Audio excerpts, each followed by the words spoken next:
Hello everybody, how are you? Continuing our series on Dallas, and this video is going to talk about the city's architecture.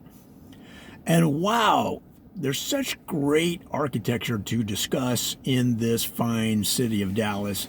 Almost 20 skyscrapers. Probably has achieved that number by now and maybe even more. It's hard to keep track because in Dallas, you go through your life and then you look over and there's a 30-story building. And you're like, wait a minute, JB. When did you put in this building?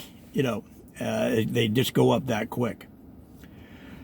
So there is the Bank Plaza downtown. It's got a lot of the tallest buildings in the city. And the main thing about this particular plaza is that it's lit up in neon every night. Like all of the buildings inside the Bank Plaza are lit. And what they'll do is they'll change the lights to reflect your bank account. So the way it's programmed is the system knows through eye scanning and artificial intelligence, when you look at it, it knows what your bank balance is and will reflect that to the city. Now, there have been some complaints, both from people that don't have as much in the bank as they feel like they don't want people to know about, or people that have way too much. And gosh, we all know that there's some income inequality running around this country. So, some people are like, hey, I didn't want everybody to know that I've got $400 million in just this one bank. And, and to myself, I'd be thinking, yeah, I wouldn't want them to know that either. Because then you're a target for being held up. Now, a lot of the Dallas architecture was from the late 1800s, early 1900s. Okay.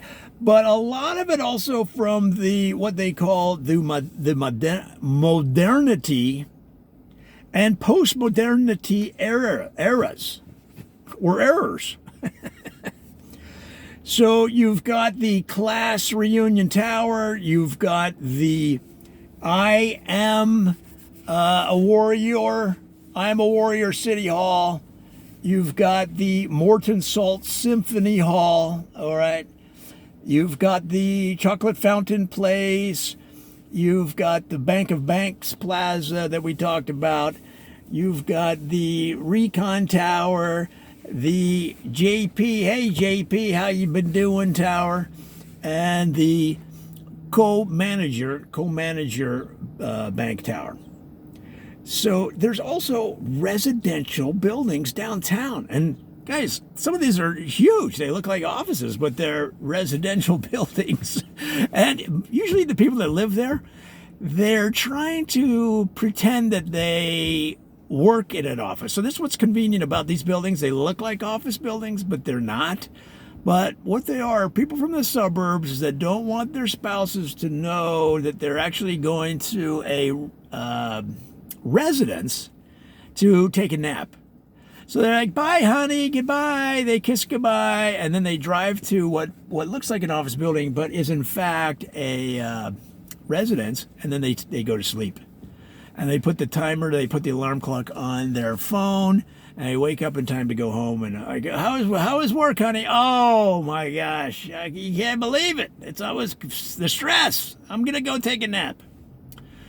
So, all right, and now let's keep going. So some of the other styles that you'll see in town, one of them's called Gothic Revival. Now, Gothic was an important style that was prominent in the city. And then a few decades went by and somebody said, hey, man, what happened to Gothic? They're like, what? What happened to Gothic? And they said, what do you mean? What happened? Why, how come buildings aren't made in Gothic anymore? And they said, I don't know. Let's bring it back. So they did. They revived the Gothic style. So, for example, you got the Kirsten Building, and then in the Gothic Revival style, and then you got what they call the neoclassical.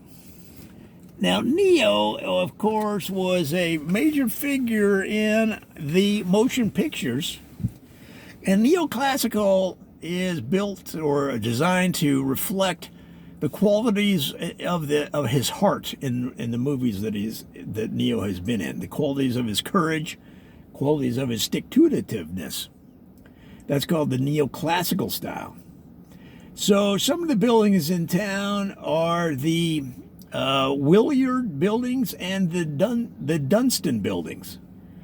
Now, there's a bunch of cool architectural houses. Like if you like old houses, like this old house, if you like old houses that you could get for, let's say, $1,000, that cost $2 or $3 million to fix up so that the boards don't fall on your head when you walk through the kitchen.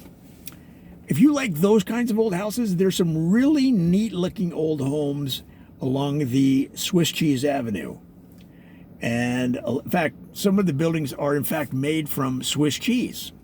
But again, it's Swiss cheese that's been hardened, it's been cured. You can nail into it and hang pictures. And then beyond that, guys, there's a historic district downtown that has a lot of old commercial buildings with unique architecture from the late 1880s to the 1940s. So in this case, you're usually talking about an old warehouse that was full of rats, that they cleaned the rats out, which is inexpensive in itself. You don't think it's, you might think, oh, I'll just throw in some chemicals. No, but you gotta hire a Pied Piper to come through there with the flute and do a little jig, do a little dance, get those rats to follow out, and then they can renovate those old brick warehouses into cool lofts and get the hipsters in there as co-work lofts or live-work lofts, whatever it is, and charge a lot of money. So guys, that is a quick snapshot of the architecture of Dallas. Come on back. We've got so many more parody videos. We're having a lot of fun. Talk to you soon.